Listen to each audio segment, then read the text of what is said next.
Next topic जो हमारे पास आ रहा है वो है संधारित्र एवं उसका कार्य सिद्धांत। धारिता हम सीख चुके हैं कि हाँ भाई कोई भी चालक है उसकी एक क्षमता होती है कि वो इतना चार्ज स्टोर कर सकता है। उसके ऊपर देने की कोशिश करोगे तो वो सारा का सारा पुराना भी रखा हुआ वो भी हटा देगा अपने पास से, डिस्चार्ज कर देगा उसको पूरा का पूरा। ठीक है, अब बात आती है कि संधारित्र की जरूरत क्यों पड़ी। संधारित्र का मतलब ही हो गया ऐसा जो संधारण करे, जो स्टोर करे, वो संधारित्र हो गया। ठीक है ना, तो डेफिनेशन तो इसकी यही हो जाएगी, संधारित्र एक ऐसी युक्ति है जिसका प्रयोग अधिक से अधिक आवेश को या ऊर्जा को संचित करने में किया जाता है। ज्यादा चार्ज स्टोर कर सकते हो। तो भाई ऐसा क्या दिक्कत है चार्ज स्टोर करने में कि हमें संधारित्र बनाना पड़ रहा है। इसके लिए हम एक कंसेप्ट समझाना चाहेंगे कि अगर हमारे पास एक गोला है, उसकी रेडियस r है, तो इसकी धारिता का फॉर्मूला हमारे पास सिलेबस में नहीं है, 12th में पढ़ा होगा, C is equal to 4πε0r। ये इसकी धारिता का फॉर्मूला होता है अगर हमारे पास धातु का गोला है जिसकी त्रिज्या r है। ठीक है, अब तुम अगर इसमें देखो कि अगर 1 फैरेड फॉर 1 फैरेड कैपेसिटेंस, इसको 1 पुट कर दो तो 4πε0r, यानी कि r इज इक्वल टू यहाँ से 1/4πε0 हो जाएगा, यानी कि इसकी वैल्यू कितनी होती है 9 × 10⁹ मीटर। कहने का मतलब है अगर तुम 1 फैरेड धारिता को स्टोर करना चाहते हो, 1 फैरेड कैपेसिटेंस चाहते हो, यानी कि 1 कूलम चार्ज 1 वोल्ट पे स्टोर कराना चाहते हो, तो तुम्हें कितनी त्रिज्या का गोला लेना पड़ेगा 9 × 10⁹ मीटर। जबकि पृथ्वी की त्रिज्या जो है वो समझ लो कितनी है, पृथ्वी की त्रिज्या जो है वो तुम्हारी 6.3 10⁶ है। 10⁶ 10⁹ 1000 गुना ज्यादा, यानी कि पूरी अर्थ से 1000 गुना बड़ा ज्यादा गोला लोगे तब मेटल का, तब जाके कहीं उसकी धारिता 1 फैरेड होगी। इसीलिए मैंने पिछले टॉपिक में बताया था कि 1 फैरेड बहुत ज्यादा कैपेसिटेंस है, नॉर्मली इतनी होती नहीं लोगों के पास, तो इसलिए हम क्या करते हैं पिको फैरेड या माइक्रो फैरेड इस तरह से इस्तेमाल करते हैं। लेकिन माइक्रो फैरेड पिको फैरेड भी स्टोर कराना कोई ऐसा हंसी खेल नहीं है कि तुम सोचो हम कंडक्टर ले लें और उस पे तो भी मतलब इतना बड़ा नहीं, लेकिन तब भी बहुत बड़ा उसका लेना पड़ेगा तुम्हें। याद करो एक फिल्म थी राजू चाचा, राजू चाचा में वो काजोल जो हीरोइन होती है वो एक गोले पे ऐसे हाथ रखती है तो उसके बाल खड़े हो जाते हैं, देखा कि नहीं? या कभी इस यूट्यूब में वीडियो वगैरह देखा होगा, तो वो क्या है, वो उस गोले को, वहां पे जो गोला होता है उसको, उसके नीचे बेल्ट लगी होती है, वो बेल्ट घिसती है, उसकी मोटर चलती है, बेल्ट घिसती है उसके ऊपर, घर्षण से उसमें चार्ज आ जाता है, और जब हम उसको टच करते हैं तो वही चार्ज बॉडी में आता है, और बॉडी में आने की वजह से ये बालों में भी आ जाता है। बाल चूंकि मूव कर सकते हैं, हल्के होते हैं, तो वो रिपेल करते हैं एक दूसरे से, तो वो खड़े हो जाते हैं बाल। समझ रहे हो, ये उसका कंसेप्ट है। तो उस चालक पे भी स्टोर कराने में जो है वो काफी ज्यादा नहीं स्टोर करा सकते हैं हम उसको, थोड़ा बहुत ही स्टोर कराते हैं। तो एक स्पेशल ऐसी डिवाइस खोजी जा रही है जो कि ज्यादा से ज्यादा चार्ज या फिर इलेक्ट्रिकल एनर्जी को स्टोर कर पाए।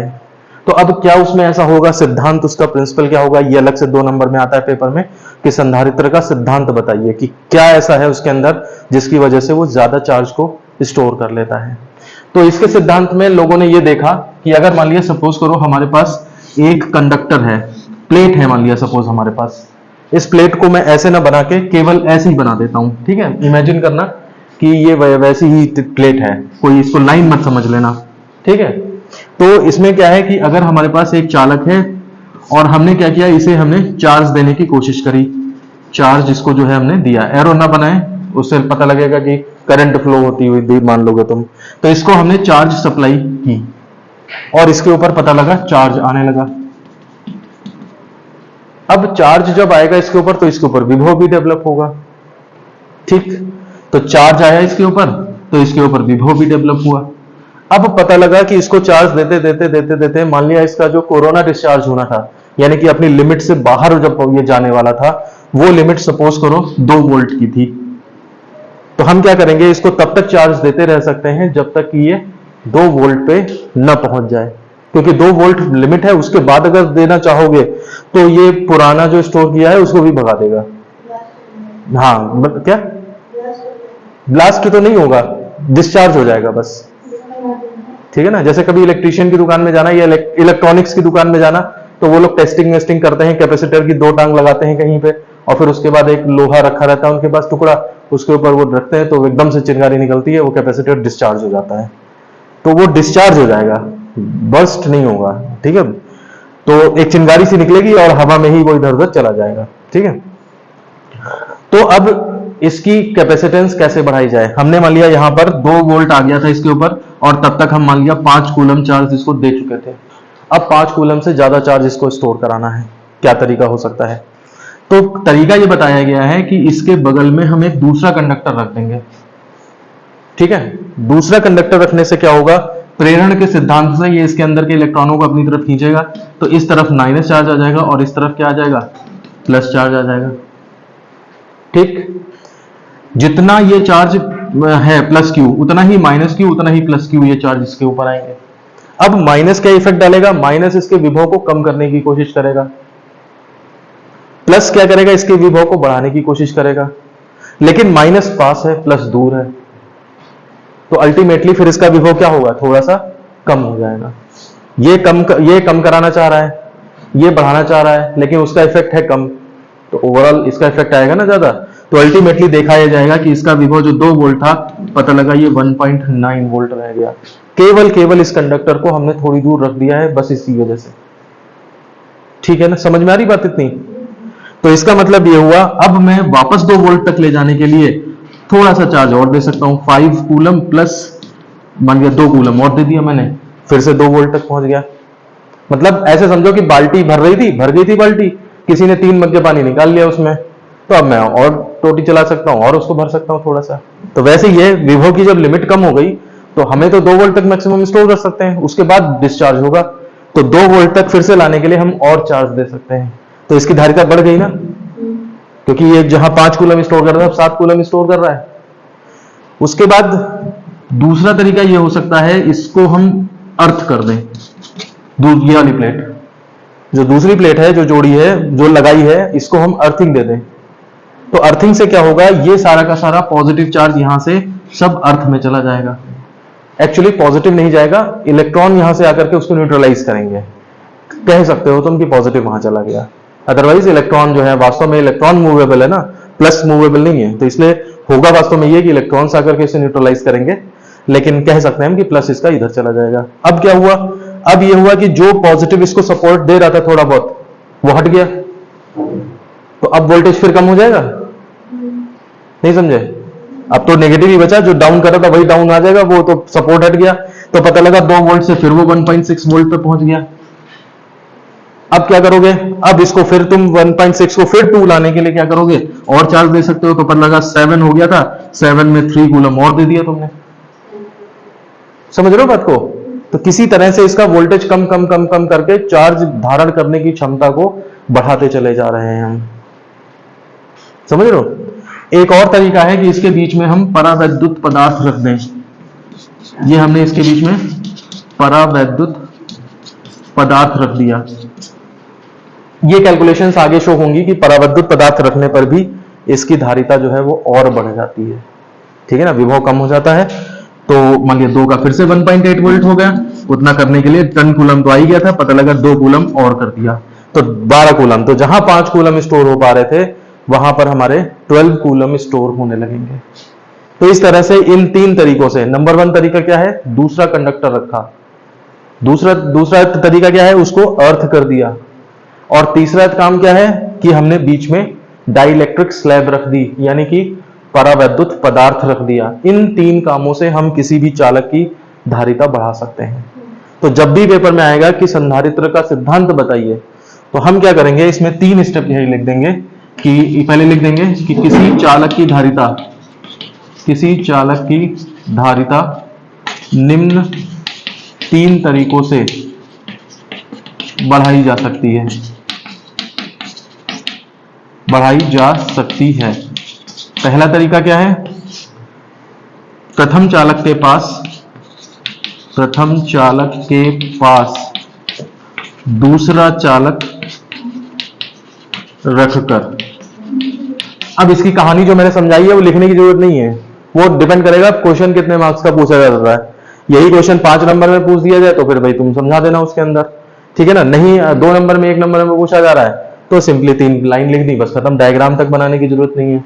2 नंबर का आया है तो डायग्राम भी बना देना, ठीक है। दूसरा क्या है, दूसरी चालक की आउटर प्लेट को, आउटर सरफेस को अर्थ करके दूसरे चालक के बाह्य पृष्ठ y पृष्ठ को अर्थ को हिंदी में कहते हैं भू संपर्कित, ठीक है ना, लिखना चाहो लिख लो, अदरवाइज अर्थ करके। और तीसरा पॉइंट ये लिख सकते हैं, दोनों चालकों के बीच परावैद्युत पदार्थ की पट्टी रखकर। तो ये तीन तरीके जो हैं, इनके सहायता से हम एक संधारित्र की धारिता को बढ़ा सकते हैं, ठीक है ना। संधारित्र क्या है, चालक की धारिता को बढ़ा सकते हैं, और इसी से फिर डेफिनेशन बनती है एक्चुअल जो संधारित्र की होती है। ये तो डेफिनेशन है, संधारित्र क्या है तो वो तो नाम से ही पता लग रहा है। संधारित्र नाम को अगर हम बिना फिजिक्स पढ़े हुए बच्चे को भी बता दें तो थोड़ा बहुत अंदाजा लगा लेगा कि संधारित्र मतलब धारण, कुछ धारण करना मतलब रखना। लेकिन अब जो हम इसके बाद डेफिनेशन लिखेंगे कि संधारित्र क्या है, दो चालक, ठीक है ना, जिसकी दूसरी प्लेट अर्थ और बीच में डाइलेक्ट्रिक स्लैब रखा हुआ है, ऐसी डिवाइस होती है जो कि चार्ज स्टोर करने का काम करती है। अब जब हमने वो तरीका पढ़ लिया है कि चालक की धारिता कैसे बढ़ाई जाती है, तो अब संधारित्र जो है, ये डिवाइस जो बनी है, ये संधारित्र है। अब संधारित्र की वो डेफिनेशन में लिखेंगे जो क्वांटिटेटिव है, मतलब क्या होता है। तो क्या होता है कि यदि दो या दो से अधिक चालकों को, देखो दो है चालक ये, ठीक है ना, दो का बताया है, और ज्यादा अगर चालक लगा लो, कुछ वो क्वेश्चंस होते हैं ऐसे कि इसी में तीन प्लेट ऐसे लगाई, दो ऐसे लगा दी, तो वो संधारित्र बन जाते हैं 4-5। तो वो चीज खैर आगे आएगी।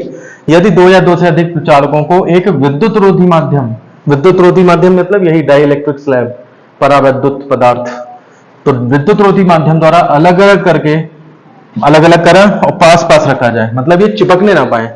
इनमें अगर कांटेक्ट बन गया तब तो ये चार्ज सीधे चला जाएगा सब अर्थ में, समझ रहे हो बात को। तो अलग अलग करके पास पास रखा जाए, तो यह व्यवस्था जो है वो संधारित्र कहलाती है। एक क्वेश्चन अक्सर पूछा जाता है, संधारित्र पर कुल आवेश कितना होता है। संधारित्र पर कुल आवेश अगर पूछा जाए, ये वाइवा में पूछा जाता है अक्सर। तो देखो संधारित्र पर कुल आवेश अगर हम देखें तो पॉजिटिव इधर है और नेगेटिव इधर है, जितना पॉजिटिव उतना ही नेगेटिव, तो ओवरऑल मिला के कितना हो जाएगा, नेट आवेश जो है वो 0 होता है। लेकिन फिर भी ये कहा जाता है कि ये चार्ज स्टोर करता है, एक्चुअली ये इलेक्ट्रिकल एनर्जी स्टोर करता है, और वो इलेक्ट्रिकल एनर्जी यहाँ प्लस से माइनस में जो इलेक्ट्रिक फील्ड बनती है उसमें स्टोर होकर रहती है, उसमें उसकी फॉर्म में रहती है। तो संधारित्र में जो ऊर्जा है वो कहाँ स्टोर होती है, दोनों प्लेटों के बीच का जो स्पेस है वहां पे, ना इस प्लेट पे ना उस प्लेट पे, बीच का जो स्पेस है उसमें वो इलेक्ट्रिकल एनर्जी स्टोर होती है, ठीक है ना। संधारित्र में कुल आवेश 0 होता है, प्लेटों पे अलग अलग रहता है। अगर तुम एक प्लेट की बात करो तो हाँ भाई इस प्लेट पे पॉजिटिव है और उस प्लेट पे नेगेटिव है, लेकिन कुल आवेश जो है वो 0 होता है। और ऊर्जा इसकी कहाँ होती है, ऊर्जा जो है वो इसकी दोनों प्लेटों के बीच स्पेस में स्टोर होती है। तो ये चीज ऐसी है जो कि तुम्हें एक एक नंबर में हो सकता है कभी कोई कहीं पूछ ले, या फिर वाइवा वगैरह में डिस्कस करी जाए।